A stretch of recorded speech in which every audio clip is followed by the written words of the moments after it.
The next show will start in 1 minute.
Let's move on now to Baltimore. Baltimore is a great place to get crabs if you can't find Post Malone. Now, Baltimore has a long history of corruption, but its latest scandal is truly remarkable.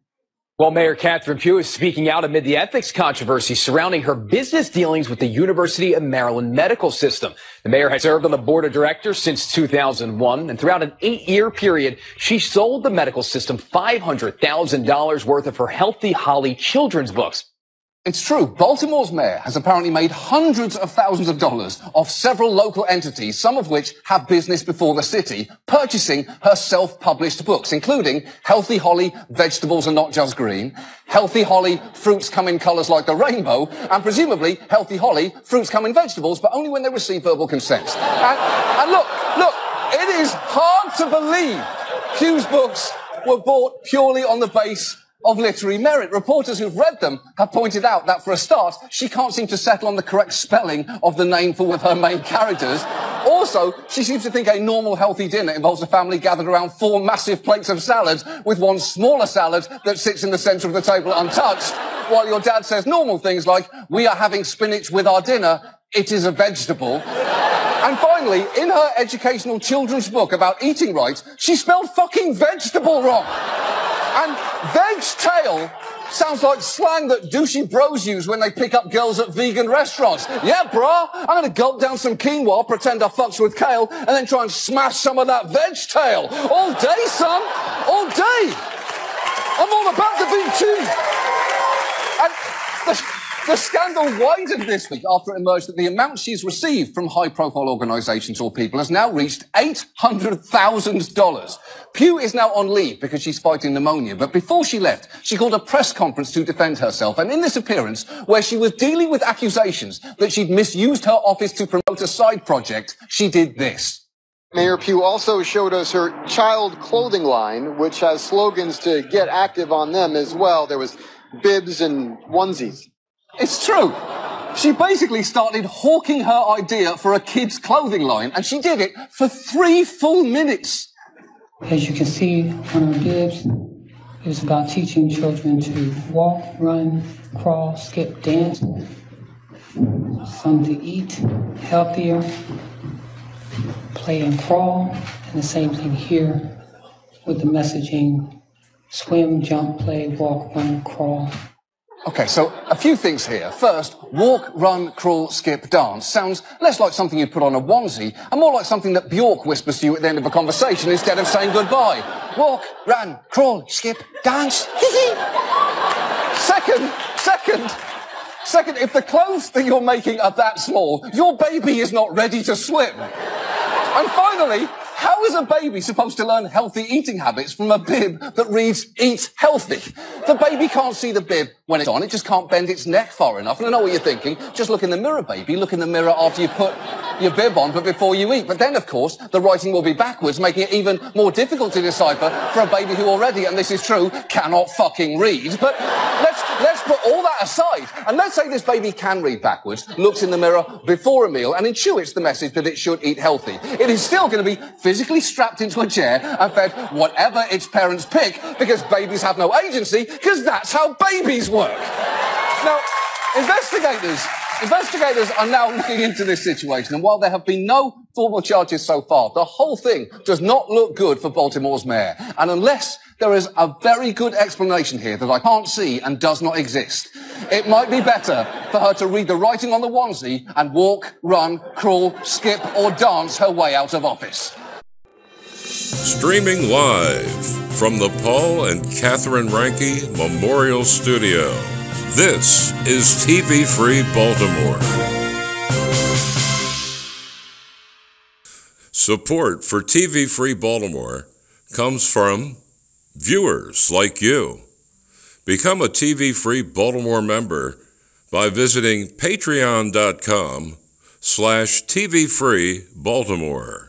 As a public service, TV Free Baltimore provides a digital soapbox for those the mainstream media ignores.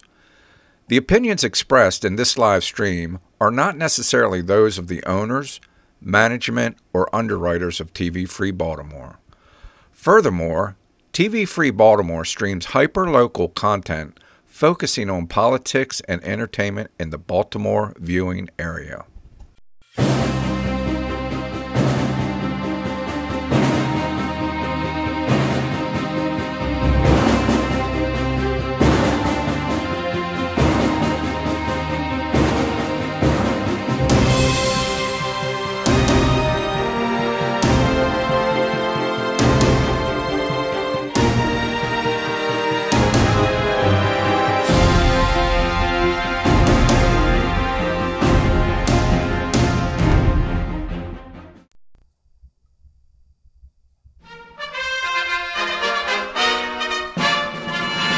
You're watching Maryland Politics here on TV Free Baltimore.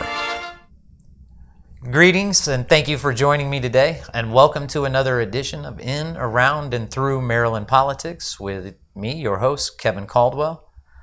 This week we're going to do a special edition of a roundtable about the latest Maryland legislative session. Joining me today are Delegate Lauren Ericon from District 7, I believe. Mm-hmm. I'm also joined by Mr. Eric Blitz, the Vice Chair, the former Vice Chair.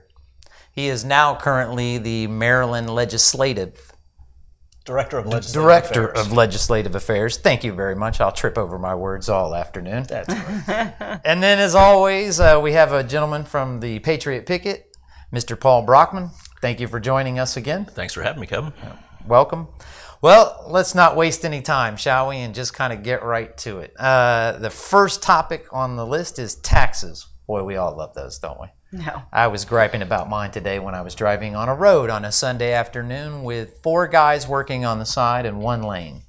I'm glad my tax-paying dollars were being put to good use on this Sunday. But Eric, if you would like to talk a little bit about the taxes. Looks like through this last legislative session there was an education bill that had gone through, or a few. Sure.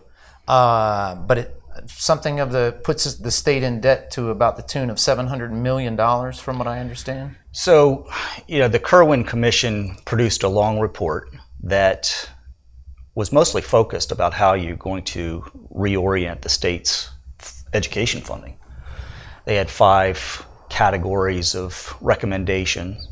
But if you read the report, which is tough to get through, but once you read it, you see this is really about spending a lot more money. Okay. And that's going to inevitably raise Marylanders' taxation. And sadly, it didn't accomplish some of the goals that I think you really need to do. There's no systemic reform. Okay. It is all about increasing the number of teachers, increasing the number of programs. There's nothing about school choice. Okay. And so, even while school choice isn't necessarily the be-all to end-all, what it does do is allow individual parents and their students the opportunity to kind of get through a lot of the bureaucratic maze and use their choice so that they can independently, especially things like homeschooling, right. But, so the Kirwan Commission really would add a lot of teachers, a lot of programs, a lot of eventually bureaucracy to support that. And that's going to cost Marylanders a lot of money. We also have, one of the higher in the local region corporate tax rates. Yes. And we tried a few years ago to lower that rate, make it more competitive with surrounding states like Virginia. But, there seems to never be enough tax money for these politicians to want to take from us. I think we really need to look at certain taxes that could be completely removed. Okay. Like what, for instance? Well, I would go with the personal property tax return. Okay. So many small businesses are negatively impacted by having to just do the requirement of filing personal property tax returns. It's really an inhibition against small business startups to have that tax. The big boys, they really don't have the barriers of entry that a small company does. But even if you own no assets, you're going to file that tax return as long as you're an entity. Okay. And pay the $300 filing fee, and a lot of wasted money. Every year. And it's really, those kind of fees and taxes really decrease economic growth, decrease chances for individual citizens to maximize their life choices. And so, we for the Libertarian Party of Maryland really want to decrease the taxation that's imposed on Marylanders.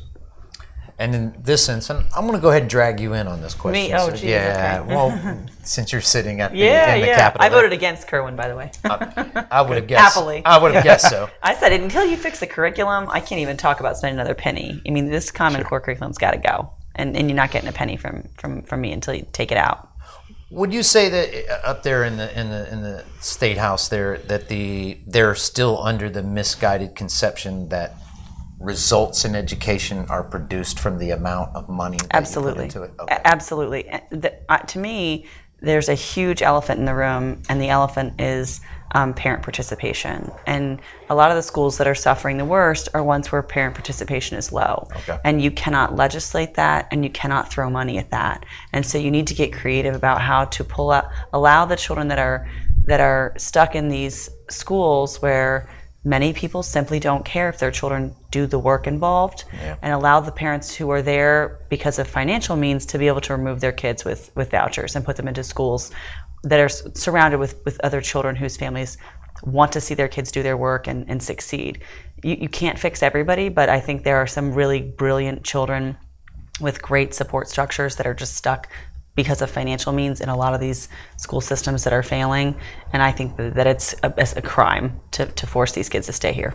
How much of that talk would you say goes on, for lack of a better word, behind the scenes? For the lawmakers that see, okay, that's the problem, we can't legislate those things. Is that something that gets talked about? Only amongst Republicans. Okay. It's really not discussed to my knowledge or in my experience in the opposition party. They just don't. They're not willing to accept that there may not be a legislative fix for what's going on in some of the school systems, and that's true for this subject and for a lot of subject areas. Absolutely. It's you brought up an interesting point. I had the great honor to interview an economist by the name of Walter Williams. Yeah. And at the very end of the interview, I asked him, okay, we've covered all this, and he applied a lot to Baltimore, obviously. What can the citizens do? And he said something that struck the same chord you just said. He said, I don't know, but I know that if no one makes the children get up to go to school, feeds them breakfast, makes them go to school, then when they get home, make sure they do their homework, and then they go to bed at a decent hour. He goes, none of it will ever be fixed. Yeah. So you are right in line with. Yeah, it's something that I've watched. I had friends that taught in some of the toughest school districts, and the burnout rate, even at the elementary age, is really high. I mean, it's like 2 or 3 years for a lot of these teachers, and it's because of what they see. Yeah. And there's kids that are suffering, and there are phone calls home that are never called back. You can't really legislate that. You can't make somebody's family want to support them through their education. Yeah. So now they've tried. They've now done breakfast. Now they're going to add in dinner at school. Yeah. So all 3 meals of the day will come from school.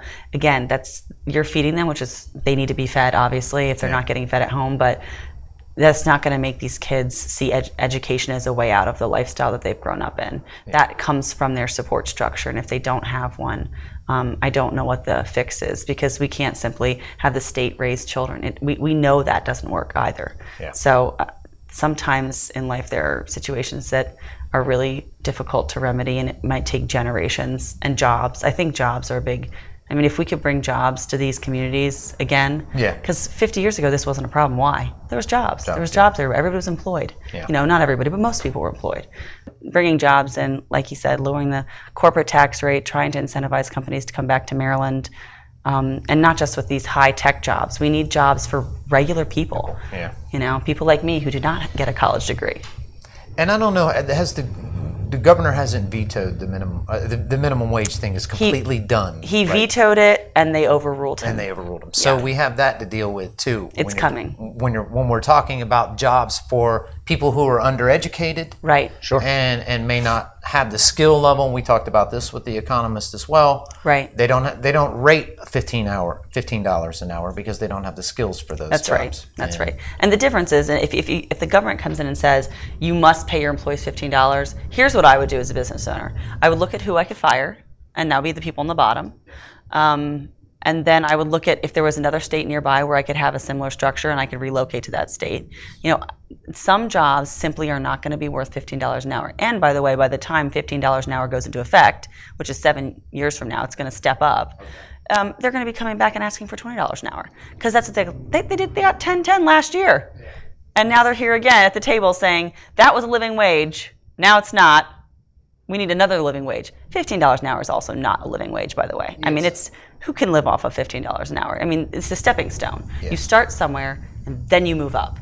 Right. There seems to be indication that many on the Democratic side have a intention to raise taxes in order to we've heard that increase the spending, so then they can therefore ask and demand more money. Sure. If your orientation is towards always building and the size and scope of government, the very first thing you need to do as your priority is to raise taxes, then spend the money to go sell your political capital as, yes, these are the things we've given you. But of course, they've taken. And so all taxation is taking from someone. Yes. And a lot of it is generalized effect. That is, most people don't see all the you raise taxes by 0.02%. Very few people see that benefit, that detriment. But it has an aggregate effect, that it lowers the economic outcomes for everybody. And you know, we've got to get back to reducing the size and scope of government, and you won't need as much taxes. You just got to take it from the opposite direction. And it's not all going to be fought in one battle. Yeah. They didn't win, but with this size government in one battle, no. And you're not going to win back. You just have to constantly fight. And so, you know, I don't think necessarily starving the government by completely removing all taxes gets you that far either. No. I think you have to focus on the size and scope of government. What is it trying to do? Paul, just to drag you in if you want, and if it's a bad question, he can delete it out, I guess. But is there anything that you see from the 2A standpoint of whether it be anything involved with the Second Amendment in taxes that you might see as punitive, rewarding? You know how the whole tax system is used. Yeah, well, I mean, here, kind of wrap the whole thing up. You're talking about how does it affect businesses, and how does it affect businesses that pertain to the 2A community? You know, I mean, we're already seeing certain gun stores that have to close on Mondays and Tuesdays because they, you know, they're just like any other business. They face the same obstacles and hurdles that, you know, that I do in my business or someone else does in their business. And, you know, we've got to be, I mean, Governor Hogan likes to say that Maryland is open for business, and, you know, we'd like to see some more of that, you know. So, sure. Yeah. And I absolutely agree with you on the personal property tax. That's something that, you know, and you don't even pay the tax until you hit a certain threshold of inventory. Right. So people in a labor-focused business like mine is, I don't pay any tax except I pay the $300 fee every year. Yeah. You know, and that's just to fill out a piece of paper and put a check with $300 with it. So yeah, so we certainly like to see Maryland get a little more business friendly, and couldn't agree more with our friend here. Yeah. I know taxes are discussed always, and you hear them daily on and for good reason, folks. I saw it written, I forget who, so I'm going to quote them without remembering who it is that I'm quoting here, but it said the battle for the rights to your property, whoever controls and is the power in that battle to take something from another ultimately controls the power of freedom. Sure. Oh, yeah. Sure. And to put that real basic, if I have the ability to come in your house and take anything I want, whenever I want, then I have control over your freedom as well. Oh, yeah. There's no liberty. Yeah, there's none. Well, now we're going to move on to the next one. Unless anybody else has anything to add to taxes, we can beat that one up forever. I know, right? Yeah. And you bring up a good point, though. Let me digress for a second here. That is we were talking earlier off camera about the difficulties and the responsibility of living in a self-governing nation. Mm-hmm. Right. And you're right. We didn't get to where we're at in 5 years, 1 year, one battle. So that diligence of fighting those each individual battles is the responsibility of living in a self-governing nation. That's right. And with that segue, we'll talk about the Second Amendment. Woo. 1, 2, bang. And since I've given Lauren the floor a little bit to start with, I'll swing it over to you for a second, Paul. Sure. Let's see, House Bill 96 and Senate Bill 340, I think it is. 346. 346. Go ahead, I'll give you the floor and you can just... Yeah, that's the bill that basically says if I think you're a criminal or I have reason to believe that you're a criminal, that I can't loan you a handgun. Right. So we're already making what I would deem an illegal act more illegaler. A lot of the proponents of the bill were saying that the state's attorneys and everything in Baltimore City need another tool in their toolbox. And I'm just wondering, how big is their toolbox? Because they're not using the tools that are in there now. Right. So we'll see. We'll see if this actually does what they say it's going to do and gives these state's attorneys another avenue to prosecute bad guys. Okay. So the judges are the problem, in my opinion. I mean, you could give the state's attorneys as many ways to charge somebody as you want to, but at the end of the day, if the judges null process everything that walks in their front door, then how does the toolbox help? Oh, yeah. And at the end of the day, even with this bill, which I still voted against, even in its highly edited form, where a lot of the advocates didn't even oppose it anymore because it was essentially codifying federal law, I still voted against it because I'm so sick and tired of bills coming down about this specific inanimate object for nothing. I mean, this is law-abiding people that you're restricting. It's never actually criminals that they're going after. It's never people who are actually doing crime in our state. Yeah. Why did they vote against turning the theft of a firearm into a felony? Right. Why would you not? They voted against it more than one time this year. Wow. They do not want to make it a felony because they do not want to send people to jail. Except people like us. The law about did they do that in just this latest? Yes. Yes. Okay, yes. so it went again. All yes. Right. So if you didn't catch that, repeat it one more time for the audience out there. The Democrats voted against making it a felony to steal a firearm. Wow. What more do you want? And we know that most of the firearms used in the commission of crimes have been stolen. Stolen, yes. So they wanted to have this whole tracking system. I think a lot of people on the other side don't understand what happens to serial numbers once you steal a gun. I think they think that they're still there. Once you pick those guns up. Yeah. They're not. So, and they also think there's some like magical database in the sky where they're just going to put it in and they're going to find out who bought that AR-15 on what day and where was it last. That's not a real thing. And there's not. So, yeah. No. Yeah, I would imagine. Yet. Just in case you're not familiar with a firearm, you can, just about any firearm I know of, you can go to any Ace Hardware and buy a file for about $4 maybe? That's right. And just file the serial numbers. And that's what most criminals do. And that's what happens. Yeah. And the Maryland State Police don't update their database when handguns are sold legally. Right. If I was to sell a handgun to you, if I purchased a handgun from a FFL, and then 2 years later, I decided you wanted to buy it, and I sold it. We went through all the proper procedures to sell it. Maryland State Police does not update their database. And we know this because when guns have been used in the commission of a felony, and the serial numbers are still actually on there because they were lazy, then they go to the original owner's house. Right. And he says, well, I have a bill of sale. I sold that gun 3 years ago. They do not update their own database. Wow. And now is the Maryland police, are they the ones responsible for keeping that The Maryland database? State Police, yes. Okay. Not another entity. No? Okay. No. Wow. All right. And you know they had that awesome system set up where they made you fire a round off and send them a copy of the casing. Remember that? Oh, yes. They had fortunately, that got barrels of casings that were never entered into the system. It was removed. They got rid of it after, what, 3 years? Yeah, it didn't solve one crime. Not one crime was solved. You know, they put in this massive program with piles and piles and piles of brass and didn't solve a single crime. And so some common sense finally prevailed, and they abolished that.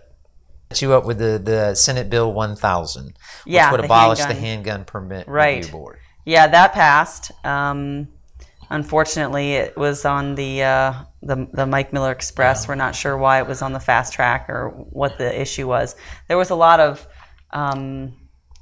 disingenuous posturing that happened on that bill. I mean, people blamed Hogan for all these increase in applications for handgun permits, and also for overturning of restrictions, which is totally untrue, because in 2013 the legislature made it a crime punishable by up to 3 years, I think, if you carried outside your restrictions.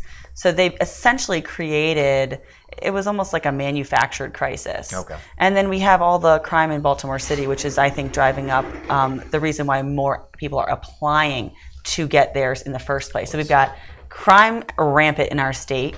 People are applying more. Then we've got people worried about going to jail if they carry outside their very ambiguous restrictions that say, like, during the course of doing business, which for most people that own small businesses, it's very ambiguous. I mean, when am I not doing business as someone who owns a tax and accounting business? My friends are my clients. I see my friends. They pay us sometimes at dinner when we go. When are you not doing business? When are you not carrying cash? So people were worried, and that was the increase, and they used it as a political pitchfork, and they thought it was going to work, and it unfortunately did.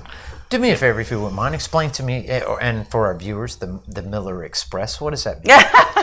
Sometimes a particular politician will have a bill that they really care about for reasons that are unbeknownst to the rest of us, and you can just either get on the train or get run over in the tracks, and this was one of those ones that was just full steam ahead, and there was really no stopping it. And I assume that the individual needs the ability and the power to be able to push that train. It's usually just the Senate President or the Speaker of the House that has those main tracks. Okay, okay. Gotcha. I understand. Paul, anything you'd like to add? Yeah, no, and she's exactly right. That's what happened. Is you have an increase in crime in Baltimore City and around the state. So people are realizing. Plus, we live in a digital age, and more people are realizing that, hey, even though there is no such thing as a business owner permit in statute, the Maryland State Police have deemed that legitimate business owners are in an assumed risk position and can get a carry permit. So the word has gotten out there that this can happen. So we have the riots in Baltimore City. The increase in permit application just goes way through the roof. Well, these people are getting their permits, but they're getting them with these vague restrictions on the back. Now, it wouldn't be so awful if during testimony at the Handgun Permit Review Board, the Maryland State Police says all you got to do is explain to the trooper or the city cop or the county sheriff, deputy sheriff, how you're working.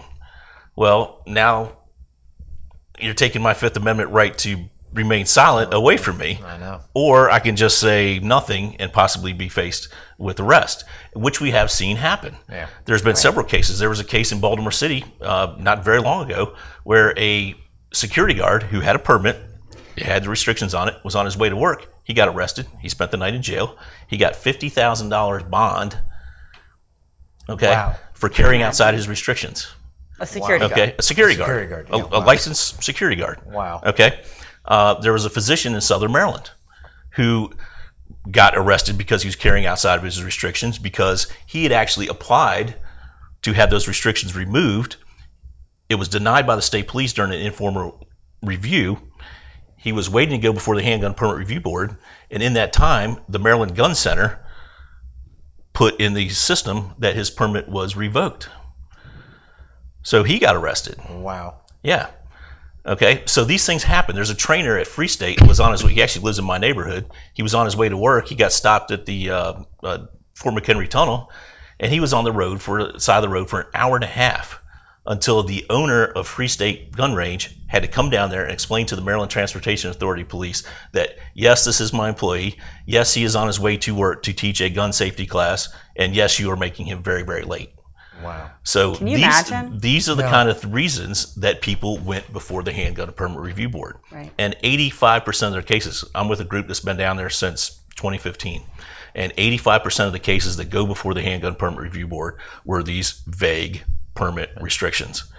So if anybody's out there listening that's in power, Governor Hogan, if you're watching this, you can change this by changing the Maryland State Police and their SOP, where they take the law states that the superintendent may impose time, place, manner restrictions. Yeah. But in fact, what the Maryland State Police have done is every permit gets a restriction. And if you look at their SOP, it's basically a Chinese menu of, okay, if you are a business owner, you're in Class A, you get restrictions B, and if you're a judge, you're in Class B, and you get restrictions C. Yeah. And that's the way they do it. That's the way they do it. So pigeonholed, no individuality. Correct. Once again. And they've totally abused the discretionary nature of may issue time, place, manner restrictions. Yeah, they turned it into shall. Doing away with individuality seems to be a mission of this regime. And, okay. Well, one of the reasons why the board was formed was to provide a relief valve against a bureaucratic kind of rote system of applying what is a Second Amendment right. And, listening to what Paul's saying as the examples, it's really easy to set up a series of categories. As a lawyer, I do that all the time. Okay. And you say, okay, this standard has been met. But a lot of things aren't necessarily common sense when you actually apply it to the person. And that's why you have a relief valve type board to say, come on, let's use common sense here. Yeah. Right. And it should be the citizens, because now it's going to be judges. Okay, that's where I was. Thank you for taking Which, us there. Okay. when they go to OAH, there have been cases heard, because the new bill went into effect, or the new law went into effect last October. So there have been cases that have been heard at the OAH. They were successful. The applicant was successful at the board for removing their restrictions.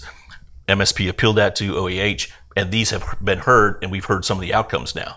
Okay. And it is not very promising because, as we heard in testimony from Senator Bidle, who trained the OAH, these administrative law judges? Well, the Maryland State Police. Right. So, and what we're finding on these restrictions cases in Maryland, not to get too much in the weeds here, but if you have a Maryland, they treat your carry permit just like a business permit, a permit to build a deck, anything. And if you're a lawyer, I'm sure you're familiar with this.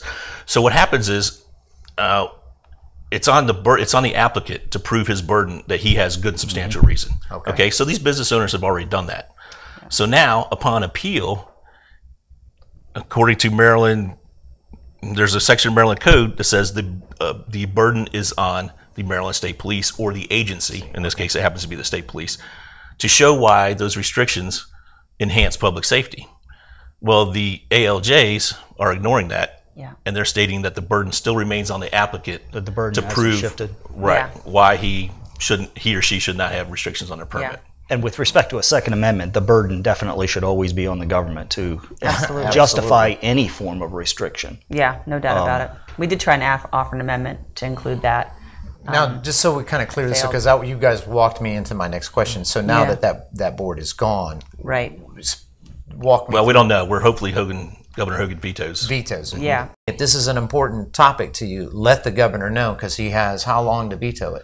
30 days. 30 days. After it's presented. Make your voice heard. This, you take away any amendment, the right on any amendment, and it doesn't matter whether you agree with the second one, the first one, but you lose that one, it's only the next step to the next one. Right. That's right. And then it's only a few steps away from the one you actually care about. Well, and the Second Amendment is the only reason we have protections of the other amendments. Without that, we have literally nothing. We've lost the Republic. Right.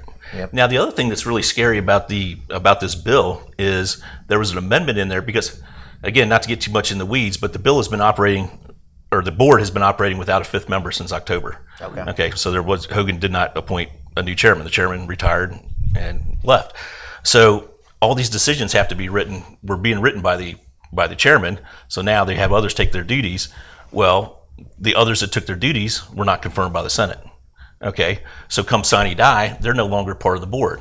Well, there were meetings that didn't get caught up because of time. Yeah. So now there are 40, 50, maybe 60 people out there who have not received their letter from the board. They were successful, but they have not received their letter from the board.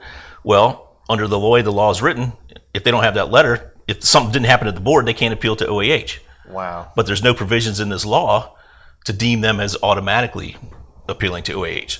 So these 40, 50, 60 people are just going to be stuck and possibly have to go through the process all over again. Wow. So these people aren't getting their due process if this bill passes, if Hogan doesn't veto it. So let's say he doesn't veto it, and we have these judges in place, Right. my understanding. Are they appointed judges, elected judges? They're hired. They're hired. They're hired. They're basically people that moonlight as judges, I guess. They're just hired By who? Curiosity. by that office, By by the the chief, office by of the the chief administrator. judge. Yeah. Okay. The chief judge just simply hires them. Okay. I think they said there's 40 or 50 they're planning on having available to hear these cases. But, you know, there's a lot of, we heard complaints about this department and how it works on other issues, like issues of children with IEPs and in schools, Okay. Where they have a developmental issue and this school system's not providing the care that is required in our Constitution. And they would go to the same sort of hearing judges, and the judges would literally not know what a confidence interval is or how to read basic, scientific literature. Wow. And they've received dozens of hours of training in this subject area, and they're still spending the first 2 hours learning how to read a study of these people's time, and they've hired attorneys. Wow. And so, my faith in that system is very limited given the other testimony I heard on other subject areas with the same people. I mean, you just can't be an expert in everything. Yeah. And I thought the Handgun Permit Review Board is an expert in handguns and permits and reviewing them. So they're perfect for that gig. Yeah. And judges who have had probably less than 12 hours is going to be my guess. We don't even know what it's been, but I'm guessing they've spent less than 12 hours learning about handgun permits and restrictions and public safety as it relates to handgun permits. And they're being trained by the same people Right. that the applicants are there up Right. against. That are the Right. problem Because to they're start with. exactly. This is classic Exactly. It's like the bureaucracy. fox training the other foxes to guard the hen house. I mean, Right. it's- I'll end it on that note. To live in a self-governing society, which we do, is the one form of government that requires more responsibility than any other that is out there. So thank you to all of you for everything that you do for this country and your local community. And thank all of you too. Call Governor Hogan. Call Governor Hogan. Call Governor Hogan. Thank you, and join us next time. We'll see you next time. Thank you.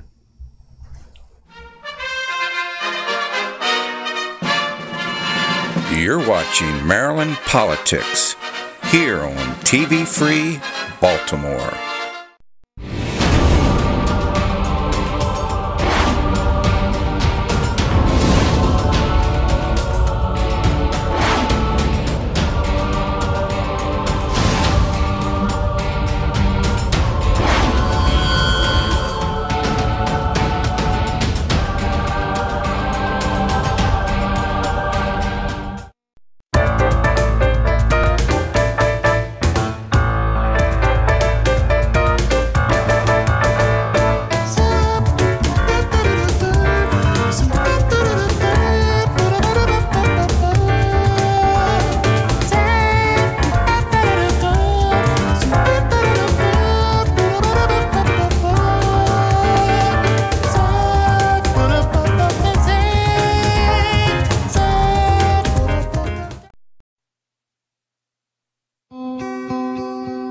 You and I have a rendezvous with destiny. We'll preserve for our children this, the last best hope of man on earth, or we'll sentence them to take the last step into 1,000 years of darkness. You and I have the ability and the dignity and the right to make our own decisions and determine our own destiny.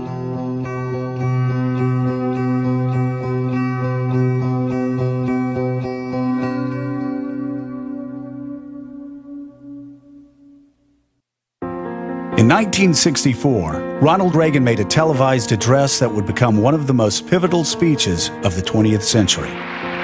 Overnight, a legendary political career was born. But his journey to becoming the great communicator had begun 10 years earlier, when the popular actor hit the airwaves as a company ambassador for General Electric. For General Electric, here is Ronald Reagan. Good evening. Tonight it is my pleasure to appear in a repeat performance with John Erickson. When Reagan came aboard as the host of the GE Theater, which became the #1 Sunday night show, his contract right from the beginning required him to spend a quarter of his time traveling the country. Later you will see an interesting progress report that illustrates another reason why we say at General Electric, progress is our most important product. GE had 250,000 employees. They were in 139 plants, over 40 states. He hated to fly, so he traveled by train around the country to the various General Electric plants and talked with the workers. Well, I got a call from the plant manager, and he said, Ronald Reagan is coming to town and he's going to tour our plant. Would you mind hosting him for the day? I said, absolutely not. And he basically walked along the plant line and talked to the employees. Took quite a while because he just about stopped and spoke with every employee and had a nice little conversation with everyone. He constantly embodied that reassurance, if you will, about being a middle American, whether he was an actor or making a speech somewhere on the General Electric circuit. We felt like he was one of us. Ronald Reagan had a unique ability to relate to anybody, whether they were the janitor or whether they were the plant manager. I saw that personally. Ronald Reagan was always a good listener, but he learns at GE during these to pay attention to his audiences. It gave him a chance to learn from the working people throughout the country of what their concerns were, what their hopes were, what their problems were. He was listening to them talk about their concerns about family, faith, community, taxes, government. It also helped him, I think, to understand macroeconomics in a sense, which was very important in developing his vision. He used to say the best welfare check was a paycheck every 2 weeks. And GE was giving out thousands and thousands of paychecks every 2 weeks. As Reagan learned what mattered most to GE workers around the country, his ideology began to shift. Think about it. He's on these long train trips, often by himself, looking out the window, composing these speeches. He's sitting there immersing himself in economic theory, political theory, everything he can get his hands on. If you look at Ronald Reagan's subsequent political career, it's framed during those GE speeches. After his time with GE, Reagan continued to refine his message, becoming one of the nation's most sought-after conservative speakers. In 1964, he was asked to address the nation in support of Republican Barry Goldwater's presidential campaign. Ladies and gentlemen, we take pride in presenting a thoughtful address by Ronald Reagan. Thank you. The speech was revolutionary. Never before had a candidate used television to raise funds or to reach so many voters. Thank you and good evening. The sponsor has been identified, but unlike most television programs, the performer hasn't been provided with a script. As a matter of fact, I have been permitted to choose my own words and discuss my own ideas regarding the choice that we face in the next few weeks. When I first heard the speech, A Time for Choosing, like most people who heard it, I was very much impressed. It was a speech that was interesting. It was responsive to the needs of the country at that time. Prosperity. The line has been used, we've never had it so good. But I have an uncomfortable feeling that this prosperity isn't something on which we can base our hopes for the future. Even in the speech, he said, I've been giving this speech for 10 years. It was, in effect, the speech he'd been giving at GE and in GE communities. No government ever voluntarily reduces itself in size. So government programs once launched never disappear. Actually, a government bureau is the nearest thing to eternal life we'll ever see on this earth. The speech it's funny, it is powerful, it is informative, it is dramatic. Where then is the road to peace? Well, it's a simple answer after all. You and I have the courage to say to our enemies, there is a price we will not pay, there is a point beyond which they must not advance. The night of the speech, neither Reagan nor his wife Nancy knew how it would be received. The reaction to it would change both of their lives. The public response was immediate and it was overwhelming. It comes across as principled and substantiated, beautifully artistically rendered. It's a speech for the ages.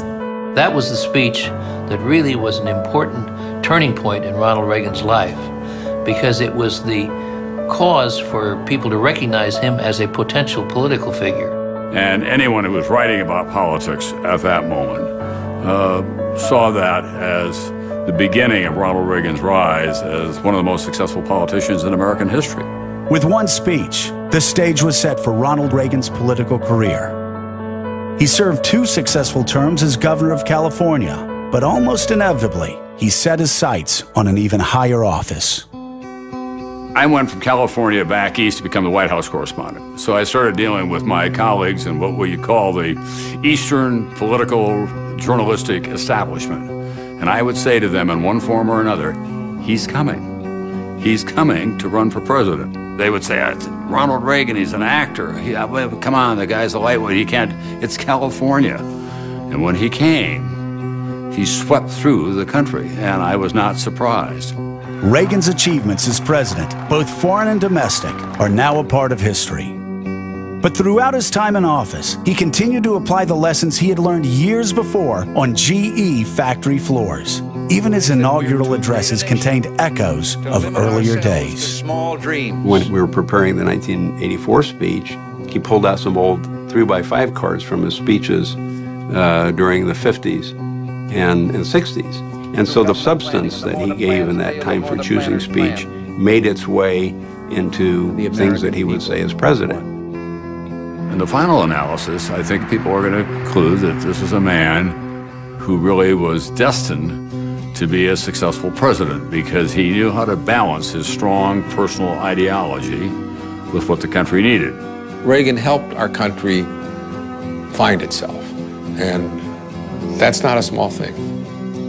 Nearly 100 years after his birth, Ronald Reagan's legacy remained strong. He discovered America one factory town at a time. Her people gave him voice, and their concerns gave him passion. And from General Electric to the White House, the result was a brighter future for this country. All because of one man's rendezvous with destiny. Until next week, then, good night for General Electric.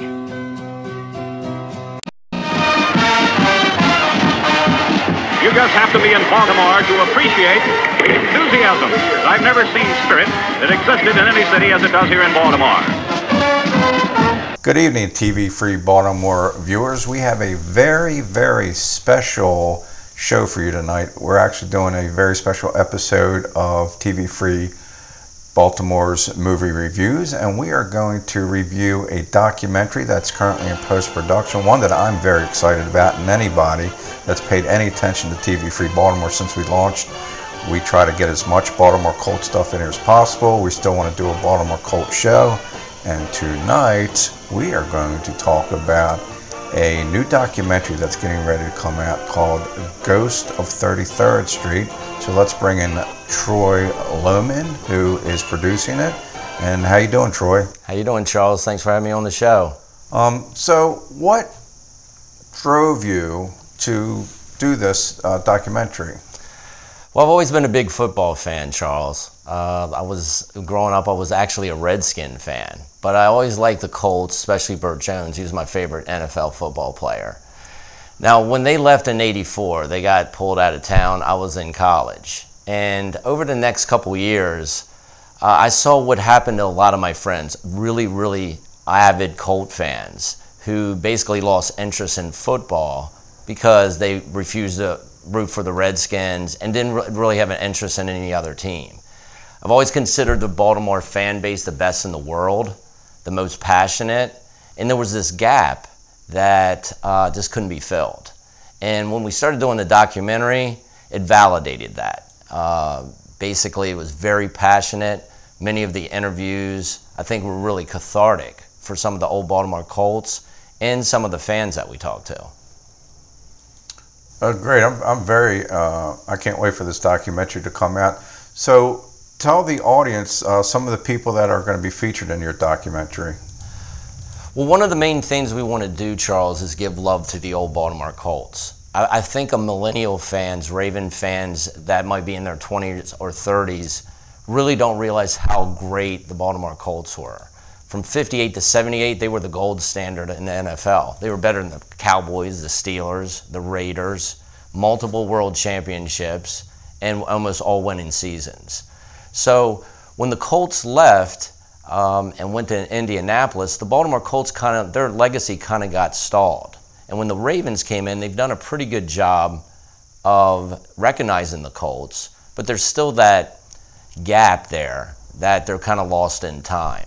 So my main priority is today's fan, to show them that at one point the Colts were everything to Baltimore, and they were just a great team. Also, that gap between 84 and 96. I want to make it a cathartic to the fans who never had an answer. Like, why did they leave? Everybody knows about Irsay, but there was many reasons why the Colts left town, and we examine all of them across the board. And then the redemption of getting the Ravens coming into town, and trying to draw a line from the Baltimore Colts to the Ravens, showing that to all Baltimore fans, that is their true legacy, football legacy. Well, I'm old enough to remember when the Colts left. It was probably one of the hardest emotional things that I went through in my life, and that may sound odd, but I started following the Colts in '75 when they were the Cinderella team, and I never got the opportunity to actually go see the Baltimore Colts. The first football game that I went to at Memorial Stadium was when the Baltimore CFL Colts played their first game, and of course there's a whole story behind that with the NFL suing them and not allowing them to use our name. And I think that the legacy of the Baltimore Colts is in an odd place. There's nobody that I know of that is trying to maintain that legacy. I don't see the Ravens really doing too much of it. We had the Sports Museum in downtown, closed. A lot of that memorabilia now just sitting in storage. I know that from a first-hand account of somebody that worked in at the B&O Railroad Museum. So I'm not sure who has taken on the responsibility of maintaining this incredible legacy and incredible history of the Baltimore Colts here in Baltimore. So I really applaud what you're doing, and I applaud anybody that's doing anything to keep the memory of the Baltimore Colts alive, because it was a different time, it was a different team, and it's something that we should remember. I mean, I loved watching the Colts on Sundays on TV or listening to them on the radio when the game was actually blacked out on occasion. But so tell me some of the old Colts that you actually got to interview for this. Well, we were really lucky. We got some of the best Colts that I actually wanted to interview. We got Tom Matte, who was outstanding. Some of his stories probably haven't been told. I think people are going to find them fascinating. We actually got 89-year-old Doug Eggers, who played in the mid-50s. He actually was there when Johnny Unitas first came in as a rookie, played with Donovan, Parker, Barry, and he tells stories about all of them. He shows how the Colts were back then. They were a community. They were part of the community. Talked to fans, interacted with the fans all the time. And from Eggers to Matte to the 70s guys, we got Stan White, who was probably one of the best interviews we had, Bruce Laird, Rick Volk. They all were very passionate about the Baltimore Colts legacy and what it meant to them. And Stan White especially basically conveyed that today they feel sort of like, stepsisters or stepbrothers to the Ravens, because it's not the true legacy, which is a shame. So if I do anything from this documentary, I want Raven fans today who, some of them in their 20s and 30s can't even remember when the Ravens first got here, much less the Baltimore Colts. I want them to show them that maybe they'll go back and look at that. Go look at a movie like Diner that Barry Levinson did, that glorified the Colts. give much love to when they see Lenny Moore or Tom Maddie or even Bruce Laird, and know that that is their true legacy. We also got the mayors, O'Malley and Schmoke, very passionate. O'Malley especially talking about tearing down Memorial Stadium. He's very passionate about that. Yeah. A lot of the media guys who were very knowledgeable were there at the time. Scott Garceau, Bruce Cunningham. We've just got a wide variety, super fans. I even have a segment which I call the Lost Generation. Fans that were people who were born in the 70s or maybe early 80s who literally they didn't grow up with a team, and they didn't have a team here. None of them, it was fascinating, none of them became Redskin fans. If you remember, if you were a 10-year-old in '85, it was the golden era of the Redskins. But these fans, they stood tall and didn't become fans. In fact, one thing that is an underlying theme in the whole documentary is just how anti-Redskins a Baltimore fan is. When they left, Charles, basically they put the Redskins on TV here and basically forced Baltimore fans to watch the Redskins.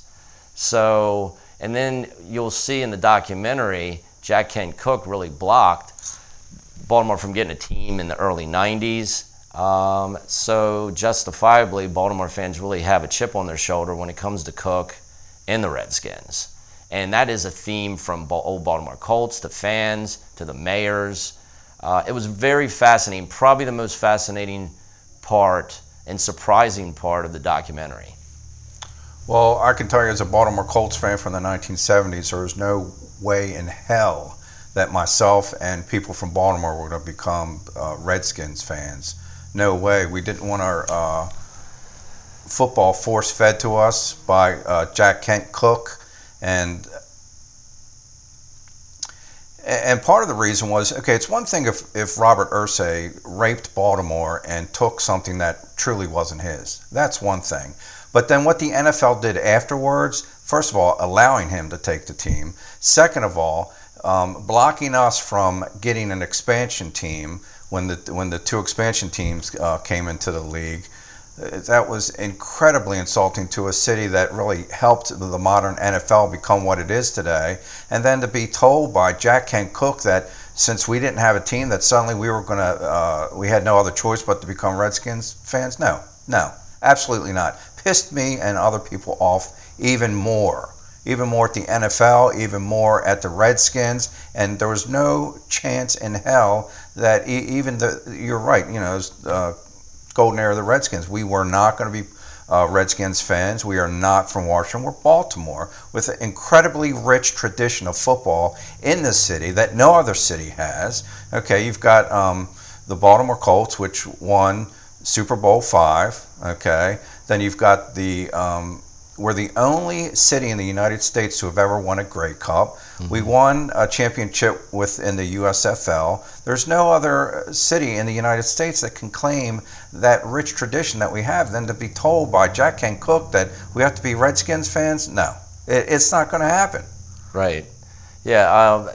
His reach, I mean, some of the stories from the mayors, the politicians, the economic, political angle that we address in the documentary shows just how far-reaching Cooke's angle was on keeping the team out of Baltimore. And I mean, everybody knows the Jacksonville-Charlotte bids. Baltimore had them beat by miles. So it was just basically the NFL not wanting a team in Baltimore. And then we go in depth about Modell bringing the team to Cleveland. The guilt that maybe some people had about actually taking a team from another city. But look, we draw lines between Modell and Irsay, and it's apples and oranges. It wasn't even the same thing. Modell was basically forced out of Cleveland because of finances, where Irsay basically, we feel that he was going to leave no matter what. And what we want to do is show the fans there's probably not much they could have done at the time to keep the Colts here. We look at all kinds of angles. If Elway had come here, would he have saved the franchise? If Schaefer maybe had stepped up a little bit earlier, would it have happened? I feel that it wouldn't have mattered. But we also look at, there was a silver lining. The Maryland Stadium Authority was formed because the Colts left. The Orioles probably stayed here in town because of that. And ultimately they got the Ravens, which, you know, we look at that, the early years of the Ravens, as you remember, Charles, it was a little awkward. You know, a lot of people say they're the Browns. I think it took that Super Bowl in 2000 before they really were integrated into the community. But we examined all of that. Some of the original Ravens like Wally Williams, Matt Stover I've interviewed, talk about coming over. And a lot of the Browns didn't even want to come here. You know, some of the players, they were rooted in Cleveland. You know, bringing the March of Broda effect, trying to link it to the Colts. You know, Belichick, a lot of them wanted Belichick to be the coach, which would have been intriguing if he was the coach of the Ravens. But we bring it full circle, from the Colts to the gap years, you know, and, getting redemption and getting the team back, and the whole story of, you know, Baltimore football. Well, I think there are a lot of people such as myself in my generation that cannot embrace the Ravens like we did the Colts because of the experience that we had with the Colts leaving. And quite frankly, I think that no matter what anybody says, if Milwaukee were to build a stadium that had more luxury box seats and the Ravens could make more money in Milwaukee, they could go. They could go to Milwaukee and become the Milwaukee Ravens. The tradition of football players coming and playing for the city because they love the game and they love the city. That's what the Unitas era really was all about. I mean, these guys were not making. They made the same money as the average Joe did. So the average Joe could go to these games, root for their team, for their players that lived in the community, players that they would run into if they were out shopping or going out to dinner with their family. And my experience has been, like my father told me stories about, you know, he would stop by a bar, there would be Johnny Unitas, or he might go out to dinner and there'd be another Colt. I mean, these were you know, they were part of us. They were part of us. Now, these Ravens, I've never run into a Raven anywhere. Those guys make, you know, in 5 minutes probably what I make in a year. It's hard for me to relate to them. It's all about money today. It's not about the city. I mean, I think a lot of people feel that way. So even though the Browns came to town and became the Baltimore Ravens, it's not the same. It's not the tradition of. It's great to me. It's just another product being sold in the marketplace. It's not the same. Right. This is a documentary we probably wouldn't have done if the or the Baltimore franchise had got the Colt name. But at the time, Irsay wanted an astronomical amount of money. Wasn't going to happen, so they had to get a new name. If they stayed the colors in the name, they would have drew a direct line to their history, but that did not happen. That's what should have happened. Right, and the Baltimore Colts are kind of lost in time. Probably one of the greatest 20-year, 30-year periods of any sports franchise in the history of any sport, and they're kind of lost in time.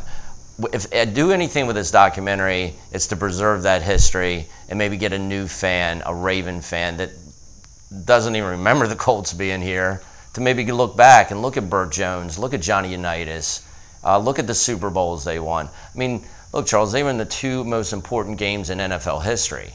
The F-58 World Championship, that was the advent of big-time TV, and then when they lost to the Jets, it basically merged the two leagues.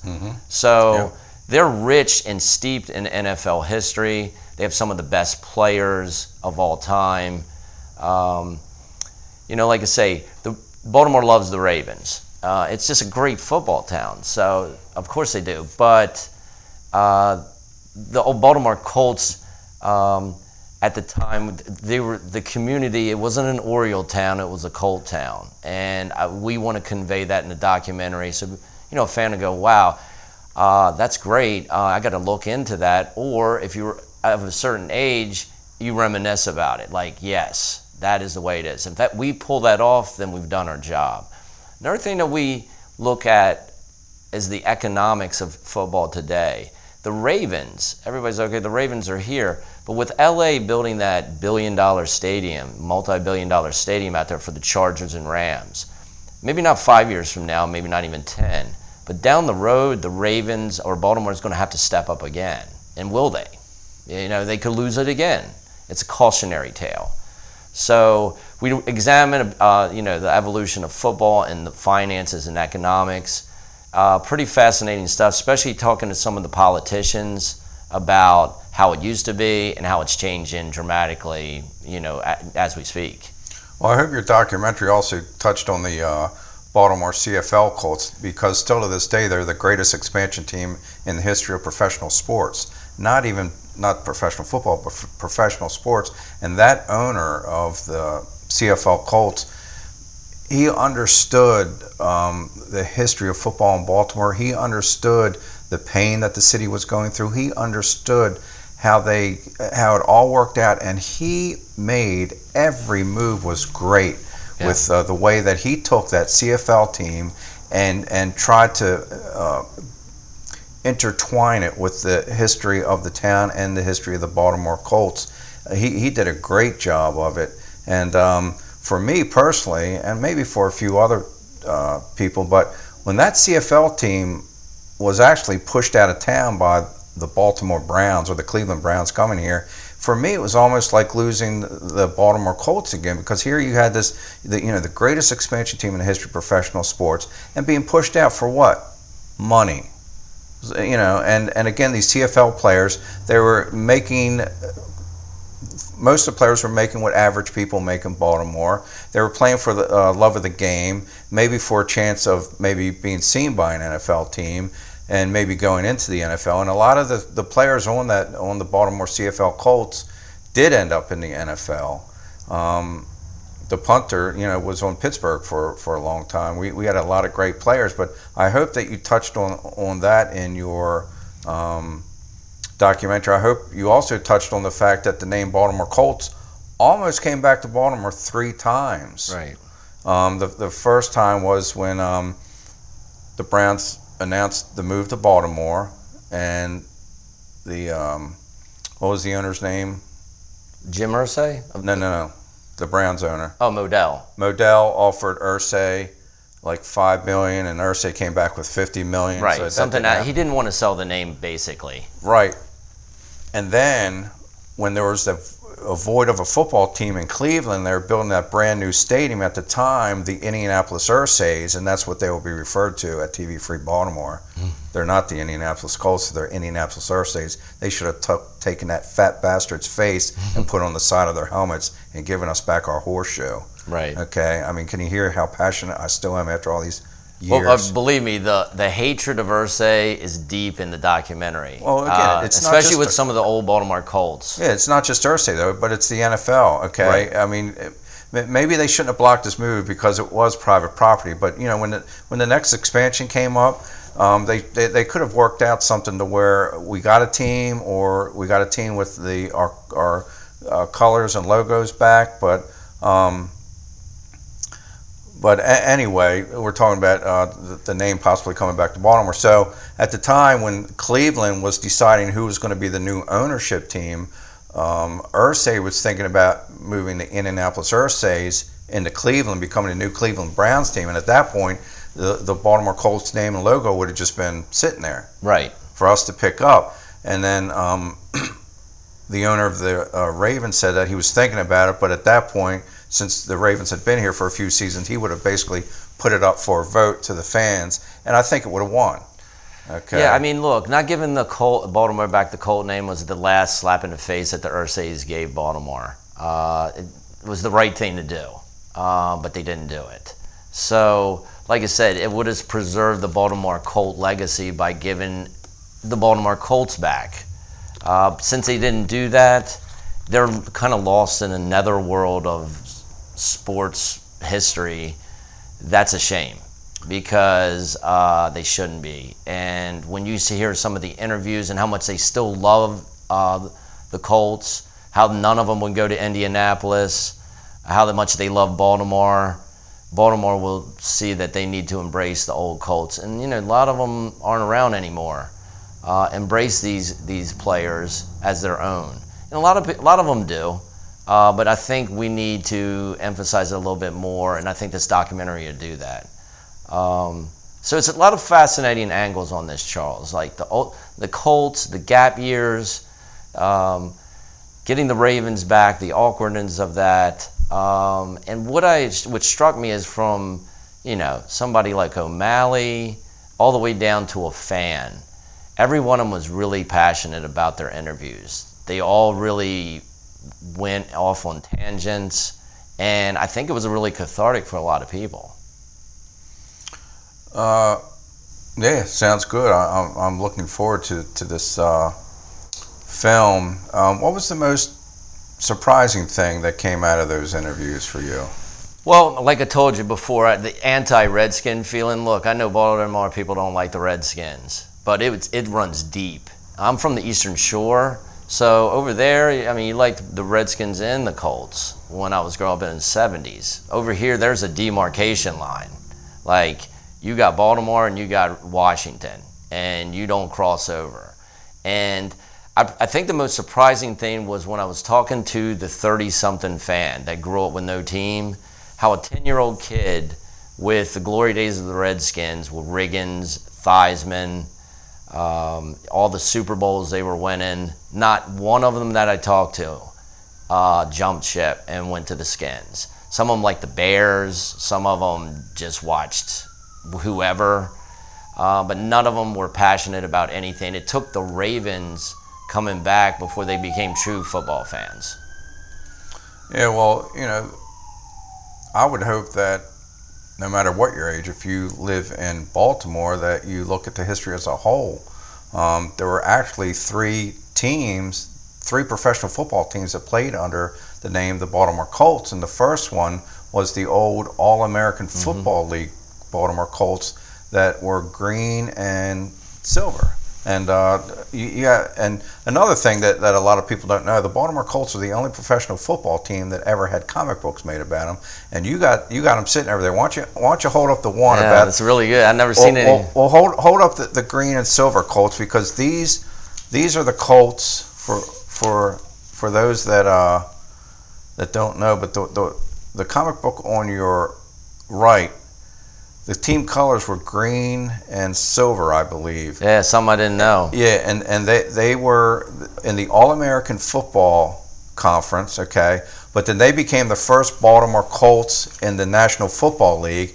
They were only in the league for 1 year, and then they went out of business. Right. And then if you read the history, and I'm going to show this in this interview. But if you look at the history of the first Baltimore Colts, the old green and silver guys, their history is somewhat like the history of the blue and white Colts that we grew up with. Right. In that, we had a team, and then they went out of business, and we didn't have a team for a couple of years, and then I believe it was the old Dallas Texans went bankrupt, the NFL bought the team, then moved it up to Baltimore. And that became the blue and white Colts that we all know and love. And then when they went to Indianapolis, became the Indianapolis Earthsays, then we had the Canadian football team come down in '94. And now those games, I went to all but I think 2. And that was really interesting football. I really liked that CFL team. But they only played under the name the Baltimore Colts for one preseason game up in Canada, and then the NFL took them to court. There was a lawsuit, yes. Yeah, there was an injunction that they couldn't use the name. But there you go. Those are the three professional football teams that used the name the Baltimore Colts, and the name Baltimore Colts is supposed to celebrate Maryland's rich tradition in horse racing. Right. And that kind of plays in today with what's going on with the Preakness downtown. But, right. But people should know that history. They should know the history of our CFL championship that we have. And a lot of people in the documentary talk fondly about the CFL, yeah. And going to those games. I mean, look, there was no football, and they came back, and everybody's grateful that the CFL came back here. So everybody was talking fondly about that. One other thing we do, Charles, is we give a lot of love to Memorial Stadium. I mean, if you're from Baltimore, a Baltimore kid, either through the Orioles or the Colts, it's your first real professional sports experience. I mean, I remember going in 1970 when I was 6 and, you know, watching the Orioles play and watching Mark Belanger hit a home run. I was like, thought this was heaven. And, you know, just the memories of that stadium. The ghost of 33rd Street, the way we came up with the name, is when the Ravens came back into town. You know, they weren't really accepted yet. People were like, who is this? Is this our team? Or, you know, who are they? And people like Wally Williams and some of the original Ravens had to play in the ghosts of 33rd Street and the ghosts of the Colts there. So I thought that was the appropriate name, an ideal name for the documentary, because literally those first years, you know, people were wondering about the Colts. And we have a great segment about the Colts coming back in and some of the original Ravens saying they had to win that game. That was like the game they had to win, and they did. And I think it was a little bit cathartic for fans, but I think it took that 2000 Super Bowl before they really said this is our team. And a lot of the Browns had to leave too, where you had Ravens that were only Ravens before they came back. And the Ravens have done a fairly good job of, you know, with the United statue and having a Ring of Honor with some of them, but I don't think you can do it because they were lost in time and they didn't keep their name, which is still a shame. You know, every time I still see the Colts, I think of Baltimore, even to this day. Yeah, well, for years there were a lot of TV announcers when the Indianapolis Earthsays were playing, they would call them the Baltimore Colts. Right. And they had to be corrected. But when you're saying what you're just saying, it reminded me of Barry Levinson's documentary, The Band That Wouldn't Die, and talking about when the Ravens played their first 2 seasons at Memorial Stadium, the marching band was still the Baltimore Colts marching band for those years that they played in Memorial Stadium. They didn't become the Baltimore Ravens marching band until they went into the current stadium that the Ravens are in. And I don't know if you remember, but they actually came up with a Ravens song, like the marching song or whatever, and it didn't work out. So what they ended up doing was bringing back the old Baltimore Colts song, just changing the words. But you know, still to this day, whenever I hear that song, if the Ravens are on TV, I'm singing the Baltimore Colts. Right. You know? I mean, look, a fan from a certain age, it's always going to be a Colt town. A lot of the older fans that we interviewed, they embraced the Ravens when their kids or grandkids started to become fans, and they would take them to a game.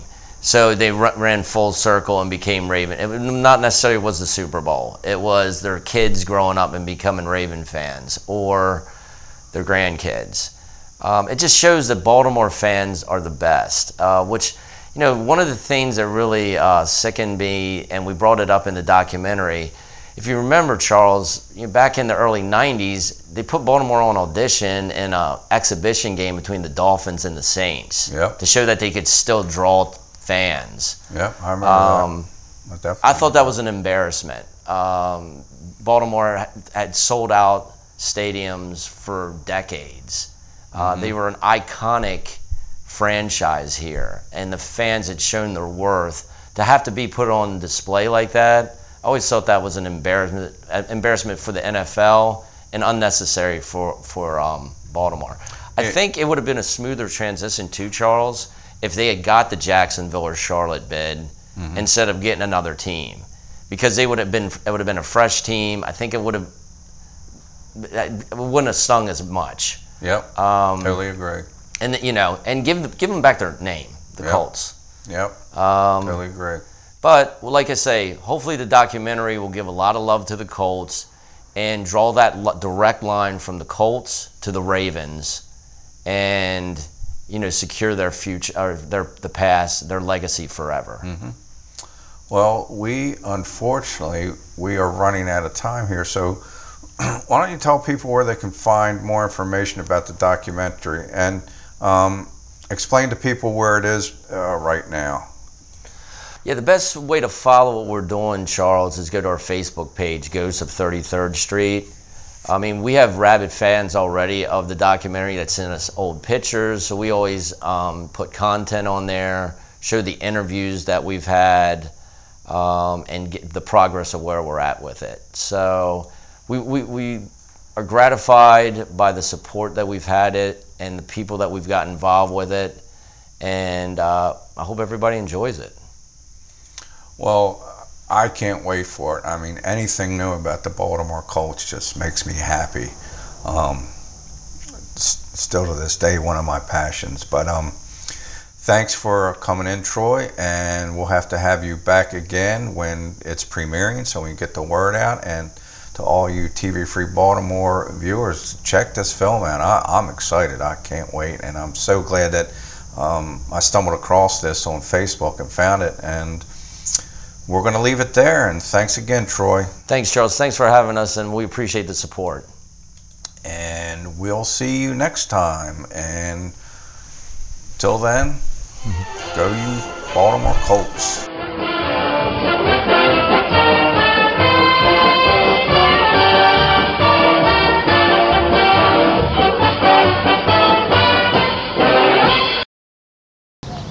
Throw the ball. And I'll tell you all about the Baltimore Colts. Good afternoon, everybody, and welcome to Baltimore Colt football. This is Chuck Thompson along with Vince Bagley at Memorial Stadium in Baltimore. And this is the Sunday. This is the day that will make or break the Baltimore Colts year. To the red flags. Okay? Yeah. To the red flags. Ready? Oh, there it is. We'll pretend it's 1975. We're playing the Miami Dolphins and we got to win. Yep. We're the Cinderella team, 1975. Ready? Down, set, hut, go. 53 seconds to go. What a dramatic moment is the fog really now, Chuck. Becoming difficult to see the field as we get into overtime. Baltimore's touchdown sends the game into sudden death overtime. That's the way Burt Jones used to throw to Roger Carr. You just run straight. It's called a bomb. The takeaway by Burt Jones gives to nobody. Play action fake. Wants to throw. Pressure. Fires down the middle. Caught and in for the touchdown. Goes Roger Carr. You ready, Roger Carr? Ready? Down. Set.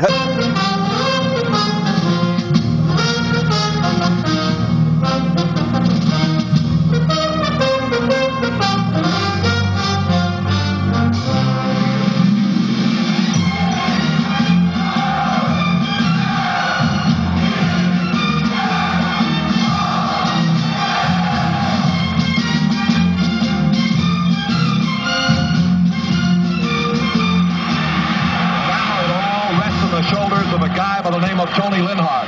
It's in the air. I'll wait for the official. He did it! From last place to first place in a single season, the Baltimore Colts, a team that rewarded football dreamers everywhere.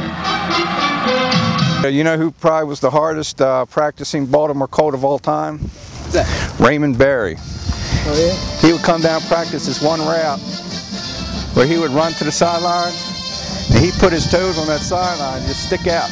And Unitas would throw on the ball, boom. Practice makes perfect. That's what he used to do. Practice, practice, practice. Ready? Down, set, hit.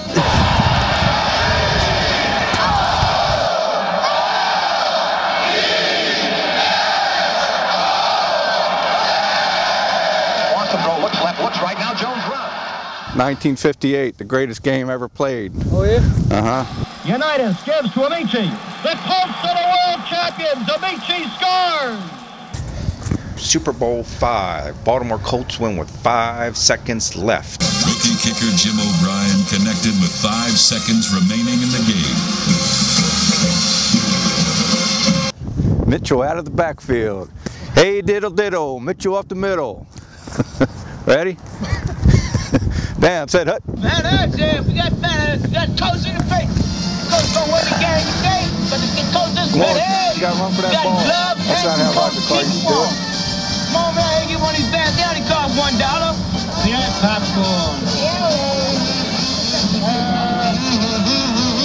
Get your coca-cola. Get your coca-cola. Right here, your coca-cola. Get your coca-cola. Nice and hot. Get them hot here. Come on. Get them hot, nice and hot here.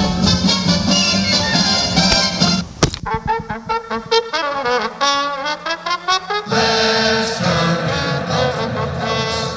Keep the temple across the line. So drive on, you Baltimore Colts. Go in the swing of lightning bolts. Right, right, right. Here up in Baltimore's light. Where's the ring, sugar and right? Baltimore and Maryland. You will march on to victory. This is Sam with Restore Computer Repair in Baltimore, Maryland. If you're having any computer problems whatsoever with your Mac or PC, desktop or laptop, we can fix it at a guaranteed lowest price. We're located at 8701 Harford Road in Parkville, Maryland 21234. You can reach us at 443-725-5050. That's 443-725-5050. We're open Monday through Friday, 10 a.m. to 5:30 p.m., and Saturdays, 10 a.m. to 2 p.m. You can reach us at www.restorecomputerrepair.com. Hi. Hi. I'm Dawn Wells, and guess what? You are watching TV Free Baltimore.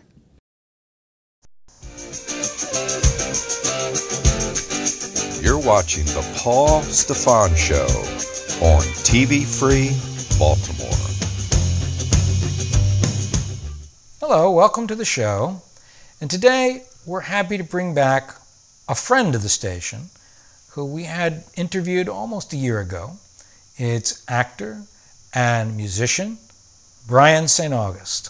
Welcome back, Brian. Thank you, Paul. It's great to be back. Great to see you again. Same here. And we want to first start with catching up, what you've been up to since the last time we saw you. Yeah. And some of the current and recent projects. And I want to start with talking about something probably maybe a year or two ago. Start with Angels Within. Well, the update to that for you. Update for because that, I think that we talked about it last time. in September, October. Whatever it was, yeah. Well, and 6 months ago. On November 17th, yeah. I went to the screening in Hollywood for that movie. Oh, great. It was a sellout screening.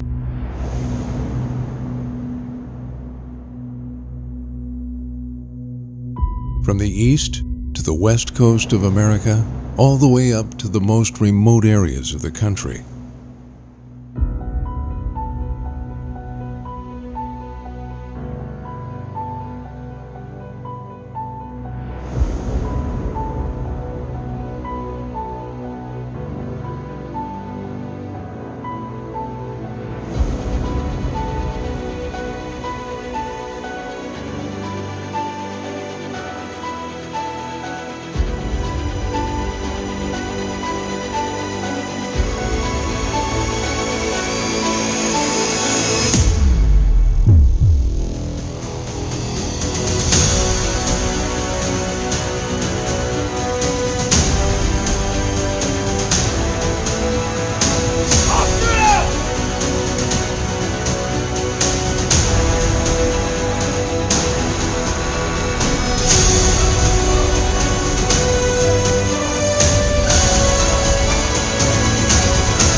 saved my life. They live in the hearts and souls of the ones who call them angels. That's moving along very well. I'm hoping that they get a distribution deal soon. I'm not sure, I'm not as aware of their business aspect of that movie as I am of some others, but that's doing well. Also, when we were together last time, I was talking to you about Leonard Whiting, Romeo from Romeo and Juliet with Olivia Hussey. Yeah. And I, probably a month and a half after we met, I had lunch with Leonard in Manhattan with he and his lovely wife Lynn. So that's just great. I mean, you know, it's to be around. He won a Golden Globe, and he's just one of those kind of people, like you, Paul. When you're in their presence, you just feel this light, you know. But, and I paid him to say that. And checks are fine. Okay. And I do take Visa. All right. But anyway, it was a great experience. The month after that, not the week after that, I was flying to LA, and I was expecting to meet with Olivia. Right. And she just wasn't feeling well, and she'd been doing her book tours, and they were doing well, but they took a lot out of her. I'm sure. So I wasn't able to see her, but we had a really nice couple of conversations on phone. So that's the things right from here. But since of the good stuff that's happened recently in 2019, yes, of course. And I'm really excited about this because I really have a high regard for the people that are involved, and I believe that you know them. Right. The Click on This crew. Right. We've had a few of them in here. Elena Muscat. Interviewed her. Interviewed Johnny. Interviewed Desiree Velez. And you're meeting Johnny Alonso. All right. Yeah, we've had him. Yeah. Desiree Velez and Elena Al Muscat. Soto. I haven't had him in here yet. Yeah, I'm just trying to remember the people that were active. In Neva Krause. Neva Krause. I can't even say that name without. Well, we hope to get her in here getting soon. Distracted. Possibly next weekend. We'll see. Yeah, you know, I work for her. That's right, so, you do. And we'll talk about that too. Yeah, I do. A little bit. As an actress, so yes. Yeah, but she's great. So anyway, I'm really excited to be. I'm going to be a host with them, doing the same kind of things that activities that they do. Right. And you know, Elena mentioned a couple of things to me. She said, "If you talk to Paul, share this with him." Please. They are only 60,000 hits on YouTube, short of 2 million hits. That's amazing. It really is. I mean, because she's created that. That was one of her brain cells. Right. Hit Boom. click on 10 this. years ago. 2009. 10 years ago, and she's groomed it. And they've been nominated for Best Reality Web Series for a festival in Italy coming up in May, and nominated for Best Talk Show and Best Host for Miami Web Festival in May also. And you thought that might be Johnny? You weren't? I think he possibly is being nominated for Best Host. Yeah. Yeah. Well, Johnny Alonso. You know, we speak well of each other when he's here. He's a great guy. And you know, I'll pay him $5, and he pays me. Okay. He pays me $2. I mean, he's got a little more going for himself. But anyway, I'm very anxious to be doing that. The other thing that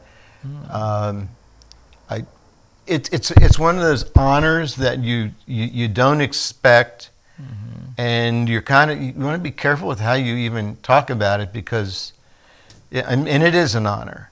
And so I'll just tell you what it is. And I think you're aware that. I was nominated and elected to be in the Maryland Entertainment Hall of Fame. Terrific, and congratulations. Which might just mean they think I'm close to dying. Oh, no, I hope not. Because why would they nominate you for something like that? They don't do it when you're young. But so who maybe nominated that's you, the idea. Who nominated you for that, do you know? Well, or is that anonymous? The person that nominated me specifically asked to be anonymous because he's involved in the in the business, and he didn't want to have his friends concerned. But I can tell you that one of the people that really made that happen is Richard Shelton, who is a member of the Hall of Fame himself. He's a fantastic guitarist and vocalist. I think we'd like to have him in here. Yeah, I'd love to see that happen. You're both great guys, and but Richard knows the everything about Maryland, Baltimore music. Baltimore music over the years, yeah. And he was friends already with Richard Rosenberg, La Bamba from Conan. Who we hope to have in too. Yes. Yeah. Oh, that's great. That's great. Terrific. So anyway, that is, I just was told that I was elected to that. The induction is going to be November 17th. Oh, terrific.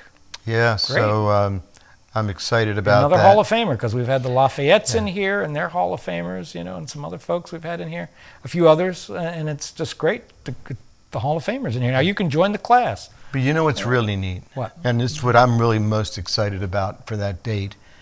Bob Lind, who's famous for The Elusive Butterfly. Came out in 1966, global hit. Oh, wow. He's had many others. But even when that song came out, he was already out of Baltimore. But he grew up here in Maryland, in Baltimore. He is proud of his roots. And he's been living in Colorado most of his career, and he's in the Colorado Hall of Fame. Wow. Entertainment Hall of Fame. Yeah. Well, he is going to be in the Maryland Hall of Fame, and I'm going to accept for him. That's true. To me, that's a bigger honor than to be getting it for yourself. It myself. I mean, because he's amazing. Great. You know, that's like royalty. So good for you both. So there's a couple of little things. Now, again, I want to bring up too, because you know you have the helmet over there. Yes. I mean, we talked, I think, something last time. It was maybe, you know, about Bill Tillman. But since then, there's been the premiere and other viewings. And give us some feedback of what it's like since the movie's been released, and the feedback you folks have been getting, and the stuff that's picking up for this film. Yeah. Get us up to date on Bill Tillman. Okay. The premiere screening was at AFI Theater in Silver Spring. Right. And it was a gigantic event. I mean, I was there. Yeah. I know. That's right. I didn't know if you were going to share that or not. Of course, we were there. There was the cocktail thing at the Sheraton Hotel. Nice, at the beginning. Before, then they bussed us all down to the theater because most of us couldn't walk with the alcohol at that point. I couldn't. The rest of them could. And then they brought us back to that after the movie showed, and they had dinner and all kind of things going on. Food and drinks again. Wonderful situation. That has nothing to do with the movie. The movie itself, that was the first time that really any of the cast had seen it in entirety. Interesting.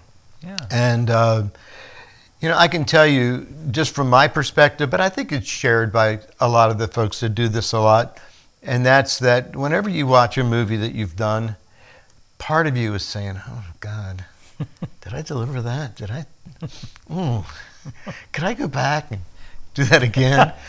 There's always some aspect of it because, one, you know, actors shoot a lot of different scenes, there are a lot of takes, but we don't make the selection. Right. So very often when we see the movie is the first time we see what edit they actually chose. But I can tell you that my experience with Bill Tillman was that, wow, I thought it played fast. It runs, I think, a little over 2 hours, but I didn't get that sense that it was long. Some other movies I've been associated with, I've sat in the theater and I thought, oh my God, this is really feeling long. And when you're a principal actor in a movie and you're feeling that, that's not good. Yeah, you figure the regular audience is going to be there. Or this had a good pace, like you said. It really real good well. Pace. I thought that the acting was excellent.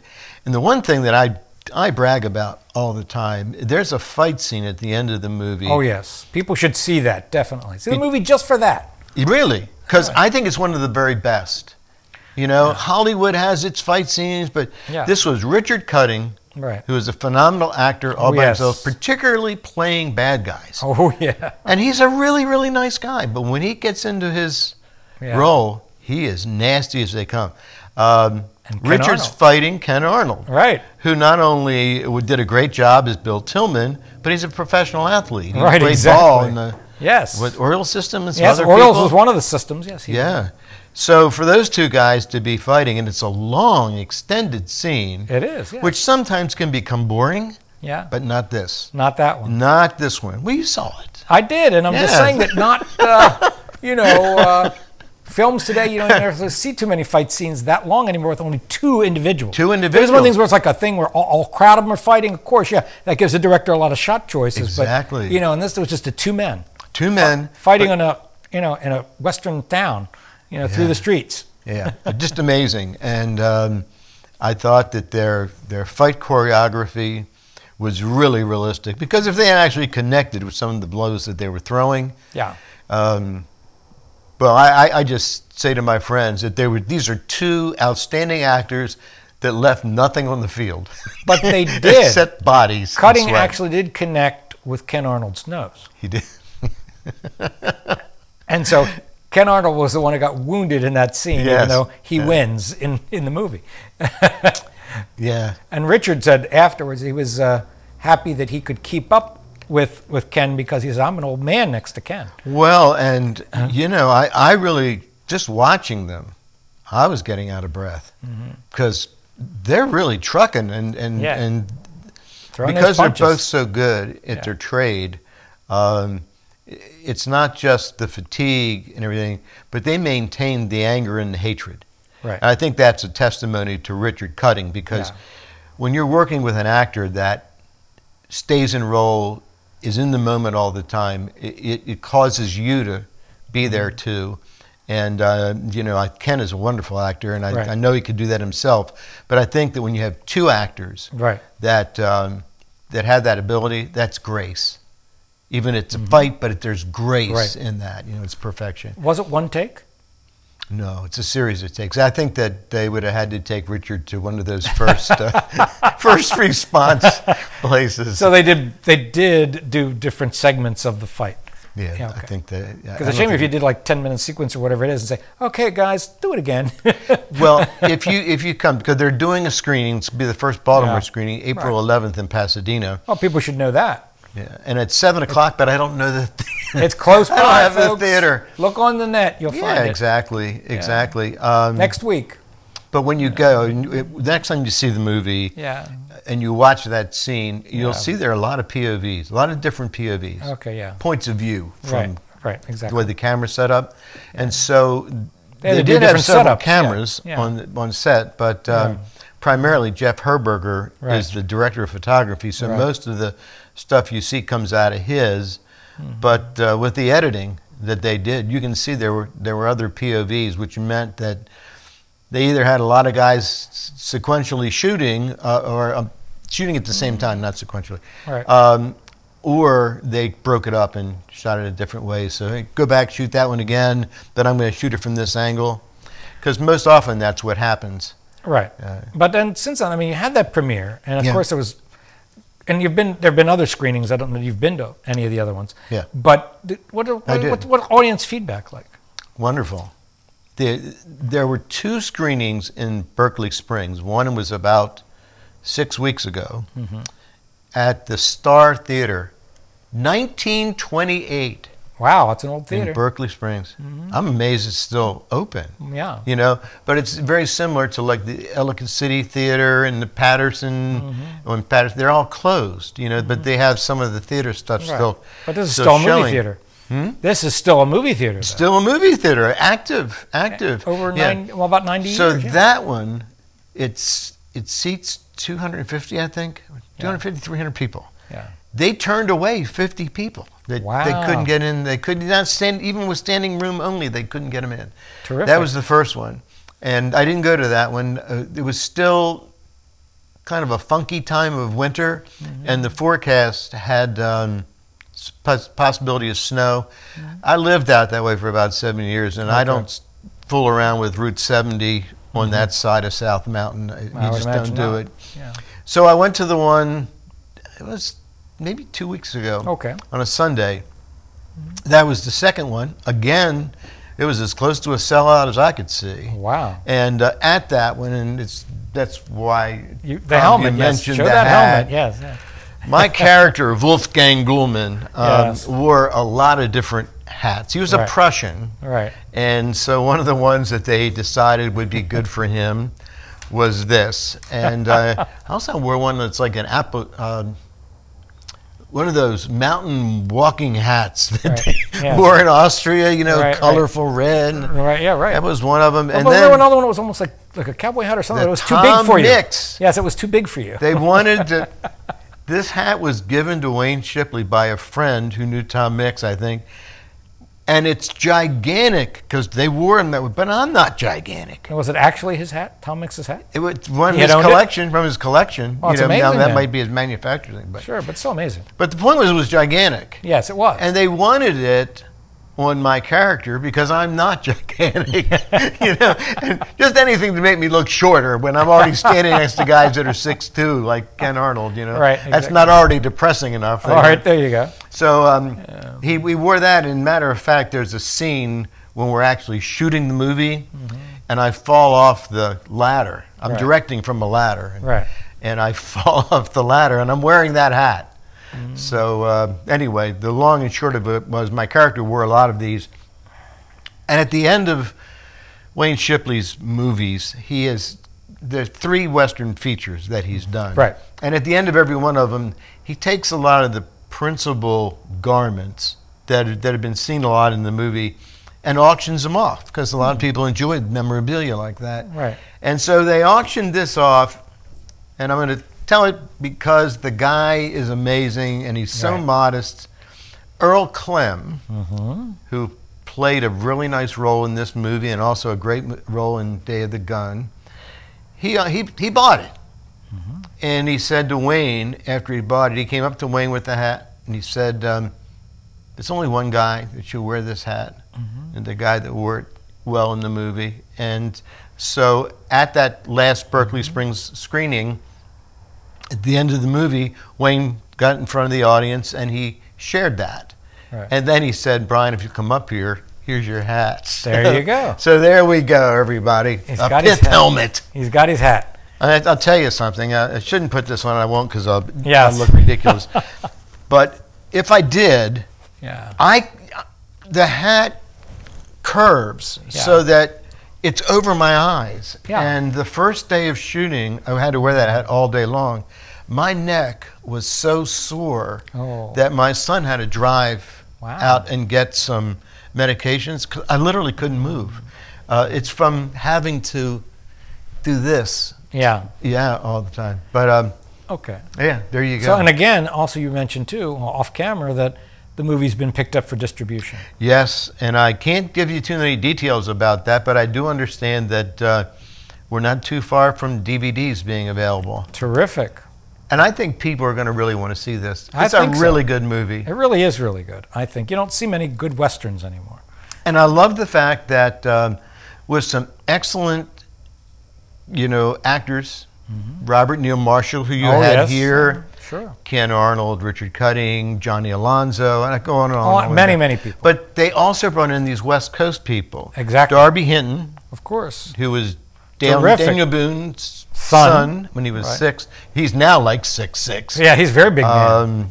Bobby Carradine. Oh yeah, Bobby Carradine. Brother of David, late David, and son of John. Right. Lana Wood. Lana Wood. Who's Natalie Wood's sister. Terrific, yes. Yeah, and there were some other folks that Yeah, you but might still. remember that. But Quite I a few. thought that was really cool. Right. And it really gave a nice mesh to the Johnny cast. Crawford. Johnny Crawford. Yeah. Played William S. Hart. Played William S. Hart. And we shot his footage actually in the wintertime. Really? Yeah, we had a shoot that where they flew him in, and we were just getting a sense for how to set up some of the other shots, but we thought we'd take advantage of that. We were using the town, people were going to be in their their costumes. Their costumes, and so Johnny came in and did his stuff then, his rope tricks. And Right. I'll tell you, the one thing was just amazing. A guy like that, who's so much a part of that whole Western thing, when his character arrives, he gets announced and he gallops from around the other side of the town in. There's a oneness to him and his horse that are just amazing. And you don't recognize that until you see it as an artist doing it, And the roping, too. And the roping. Yeah. Both of them very good. Very good stuff. Very nice guy, and I think that a lot of people got a thrill out of meeting him. So maybe the cheers were not faked when you're supposed to be cheering for William S. Hart in the movie. They weren't faked at all. They were cheering for Johnny Crawford. For Johnny Crawford. Yeah, well, that's good. Yeah. Now, another one is something that's sort of still in process, the driver. Yeah. Talk about the driver a little bit. Well, first, in this one we just talked about, I played a German director, right? Right. In the driver, we just shot the trailer for that in January. And I think we'll be able to show a piece of it, I think. Cool. Yeah. I play a Russian Don. Yes. So in that one, the accent goes to the Russian side. And I think that what you'll see, there's only like one line from my character, but actually in the movie, it's a graveyard scene, and my character has 6 pages of dialogue with the Italian Don. It's like a come to Jesus meeting between the two of them. Okay. And it's a very neat scene. But it's one of those things when you tell actors, don't be so concerned about how many scenes your character's in. Right. I think my character's only in 2 scenes. Right. But one of them, like I said, 6 pages of That's dialogue. a lot of dialogue. For one yeah. thing, and it's just the 2 of us. So, you know, I view that kind of a thing as an opportunity to really make an impression. Great. I can't tell you a lot of the other actors because casting is still going on.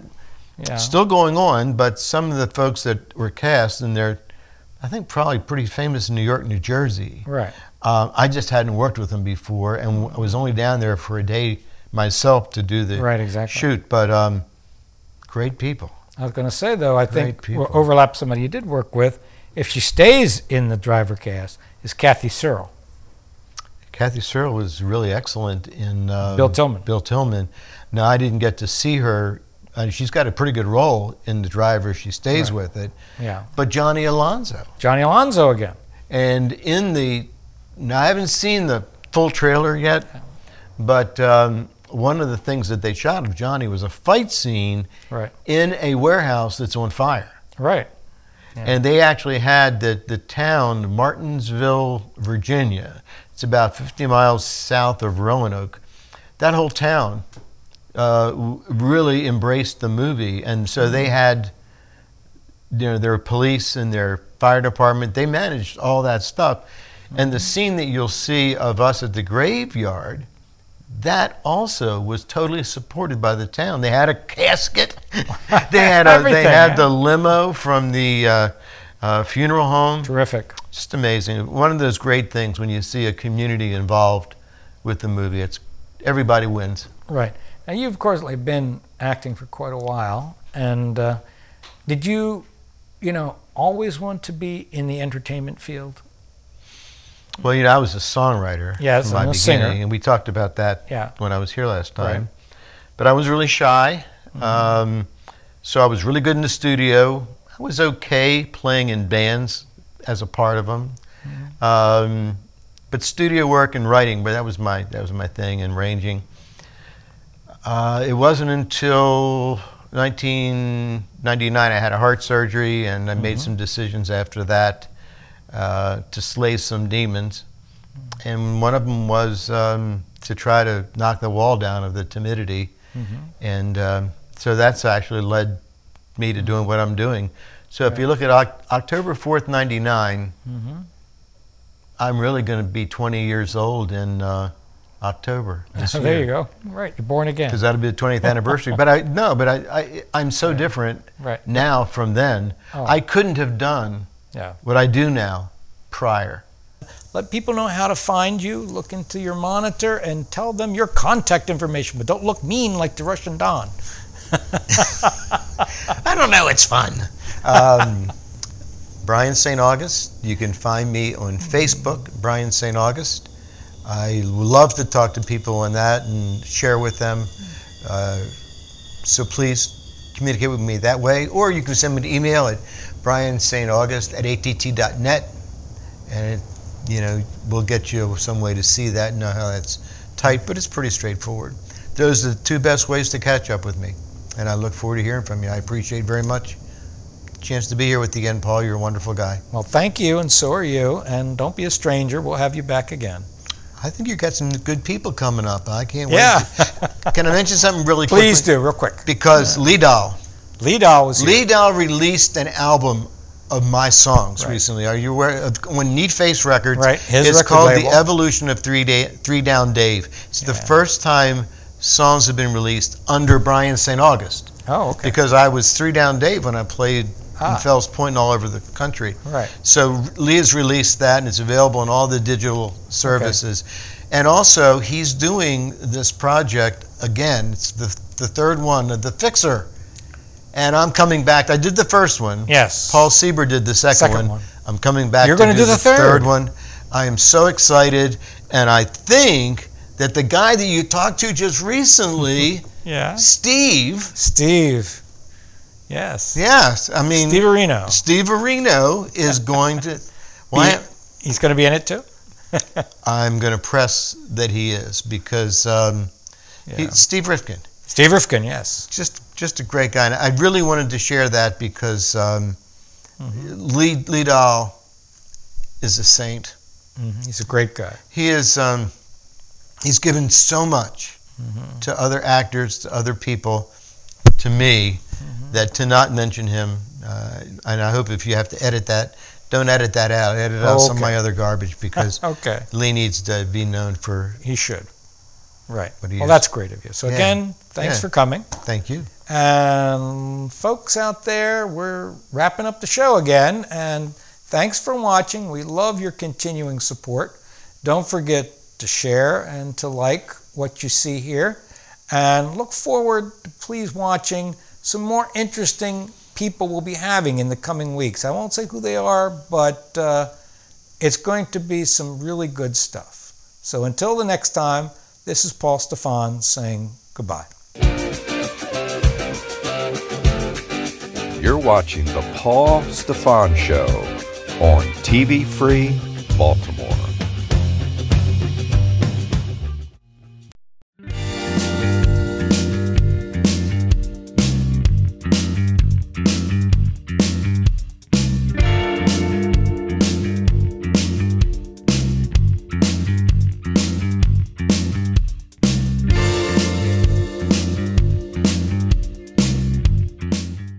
Hello, I'm Steve Darnall, the publisher of Nostalgia Digest, and you're watching TV Free Baltimore. Well done. The Despotille is on my shore, Maryland, my Maryland. His torch is at thy temple door, Maryland, my Maryland. Avenge the patriotic roar that fleck the streets of Baltimore, and be the battle queen of yore, Maryland, my Maryland. Thou wilt but cower in the dust, Maryland, my Maryland. Thy beaming sword shall never rust, Maryland, my Maryland. Remember Carroll's sacred trust, remember Howard's warlike thrust, and always onward with the just, Maryland, my Maryland. This concludes another day of live stream broadcasting from TV Free Baltimore.